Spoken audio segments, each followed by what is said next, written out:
গোপাল ভাঁড় তো অনেক হলো, এবার নাসির উদ্দিনের গল্প বলি, দেখবে তোমাদের বেশ ভালো লাগবে। তাহলে শুরু করি। বাড়ির ছাদে নাসির উদ্দিন খুব কাজে ব্যস্ত। হঠাৎ এক ভিখিরি রাস্তা থেকে হেঁকে বলল, মোল্লা সাহেব একটু নিচে আসবেন, কাজে একটু দিয়ে খান তো। নাসির উদ্দিন ছাদ থেকে রাস্তায় নেমে এলে ভিখিরি বলে, খুব ভালো হবে আপনার, আমায় ভিক্ষা দিয়ে গেলে। নাসির উদ্দিন বলে, তুমি এই কথাটা বলার জন্য আমায় নিচে নামালে?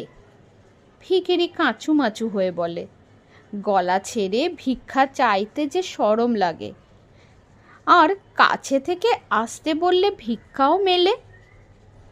এই কথা শুনে নাসির উদ্দিন বলে, তুমি আমার সাথে এসো। ভিখিরিকে নিয়ে 3 তলা ওঠার পর নাসির উদ্দিন ভিখারিকে বলে, আমারও তখনই না বলতে ভালো লাগে না, এবার তাই বলছি তোমায়, ভিক্ষে হবে না, তুমি এবার এসো। নমস্কার।